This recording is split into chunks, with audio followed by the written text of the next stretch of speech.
Maddie Mathematicians back with another math strategy.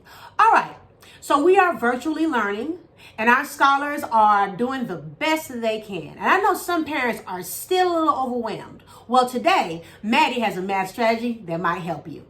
All right, if we have scholars that are still struggling with multiplication and learning their multiplication facts, well, I'm going to show you a way today how we can actually give our scholars a visual way to understand multiplication using arrays. All right, so I know many of you are asking me, what is an array? Well, an array is a way to represent multiplication and division using rows and columns. Well, how are we going to do that? Well, our rows, which go left to right, our rows will represent the number of groups, and our columns, which will be going up and down, are going to represent the number in each group. Let me say that again. Our rows, left to right, will represent the number of groups, and our columns, up and down, will represent the number in each group. So today we're going to use arrays. We're going to build arrays using blocks. Now you can use snap cubes, that's fine. You can use regular old blocks like I have today, but snap cubes are actually, the students really love those, and it actually helps them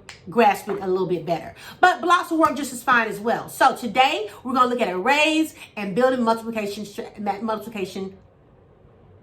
All right, so today we're going to look at arrays and building multiplication fluency. Here we go. All right, here we go, parents. All right, so our first problem that we're going to solve with an array is going to be, let's do a simple one. 2 times 3. Well, it's important for us to let our scholars know that this is 2 groups of 3. So we have 2 groups of 3. All right, so let's build it. Well, again, remember, our rows represent the groups, right? So I'm going to have 2 groups.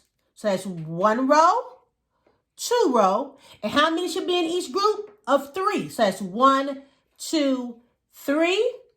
1, 2, 3. So let your scholar push their array together and they should be able to say, well, what is 2 groups of 3? Have them count. 1, 2, 3, 4, 5, 6. So your scholar should be able to tell you that 2 groups of 3 or 2 times 3 equal 6. Let's do another one. All right, so let's look at another problem. Let's do this one. Let's do 5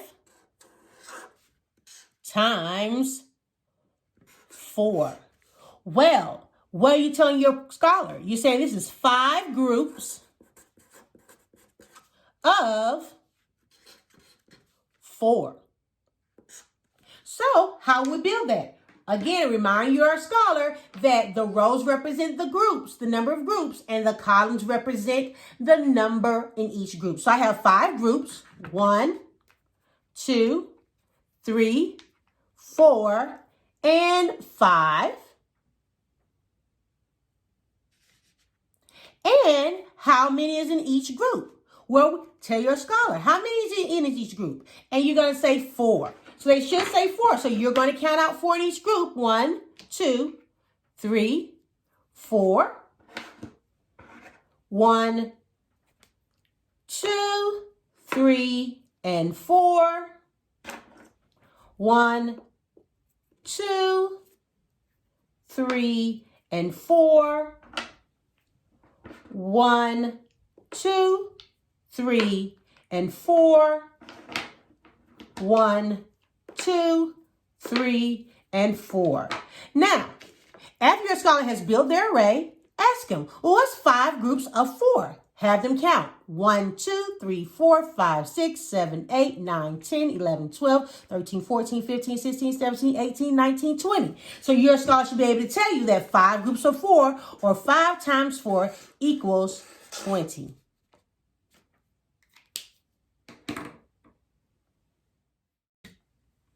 All right, parents, so there you have it, arrays.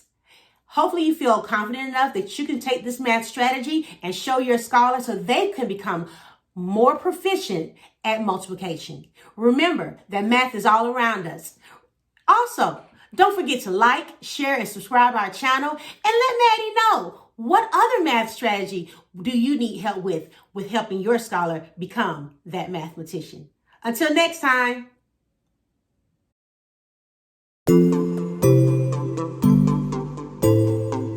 Maddie. Hi, I'm Maddie, and math is my thing. If you like math, let me hear you sing. 1, 2, 3, math is for me. 4, 5, 6, math's a quick fix. 7, 8, 9, we do it every time. Next comes 10, and we can solve it again.